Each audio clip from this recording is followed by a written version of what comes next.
Slow down.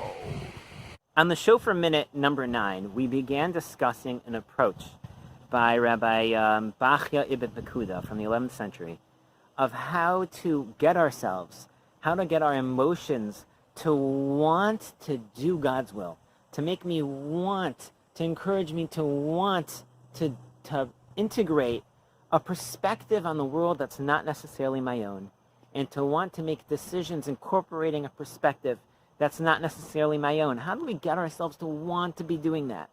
So the first step we discussed last time was to know God's love. That's the first thing, to realize that everything in the world is constantly God willing things to be. It's not that God created the world and walked away. That's impossible. The world was not made of pre-existing stuff. The world is made out of an act of will, which is something that remains constant. God is always willing the world into existence. Everything around us is constantly God's desire for things to be the way they are. Now we're going to do step 2 today. Step 2 is after we know that God's giving us all these good stuff, God is loving us and giving us a world around us, the next step is to slow down. What do I mean? What does it mean, slow down?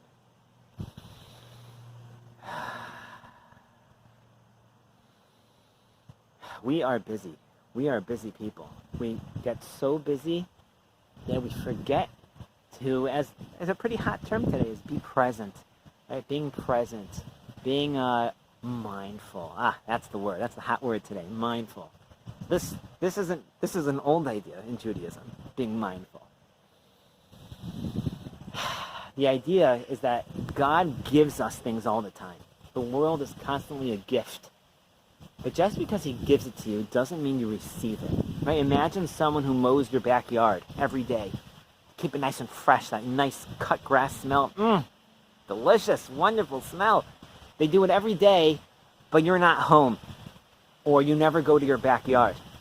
So they're giving you all these gifts, but you never even notice. So you're not receiving it. That's the term we're going to use. You're being given the gifts, but you're not receiving the gifts. In order to want to do God's will, we have to receive his gifts. We have to experience the fact that he is giving us these gifts. And that begins by slowing down and just appreciating what we have. So Rabbi Bachya ibn Pekuda, in his book that we talked about last time, The Duties of the Heart, great book, says the best way to start is by focusing on our bodies. That's the closest thing to ourselves. Focus on our bodies. Every breath I have of fresh air, it's so good. It feels so good. My body takes in the oxygen to feed my need. My body has a need for oxygen. Imagine, you can do this as an exercise. Hold your breath.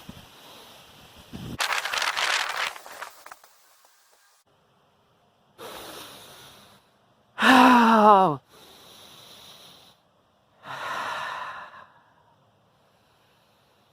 Oh, it's wonderful. When you hold your breath and you keep holding in and you realize how much we need that air, and then you breathe it in, it's so good.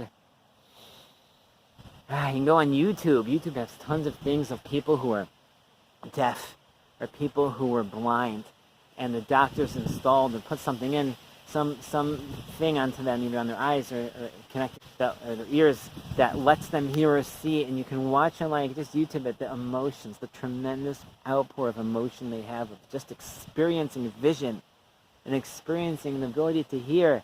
And we have this all the time. You can just look at the colors. Wow, it's so pretty out here. And I'm sitting on a swing for this video. I think it's a nice idea. It's a nice idea. You swing, it's like you think it's for kids, but really it's just a way to just enjoy the moment. Swings are so cool. It's so pretty. The weather's so nice. My heart is beating. It's sending the blood around my body all by itself. I can feel happy right now. And you know what? Something else the Duties of the Heart talks about is if you have your health, You really have so much. And we know, I wish we didn't know, but we know people who have become so sick that everything they built for themselves, empires, they can build buildings and educations and amazing organizations, and they have everything going for them, and then they get horribly sick, and everything they did, all of their efforts that they put into themselves become so worthless to them that they're like, I just want my health. I don't care about anything. I'll pay all the money in the world. I just want my health. Health is the most important thing, to be able to appreciate what's around us. If our health is going, if we're in suffering and pain, so then it's so hard to love the experience of life because we're just overwhelmed by pain. It's possible. It's possible. It's very difficult. So if we are able to not be in pain and to just enjoy the world around us, wow, what a gift. God is just giving us all this good stuff.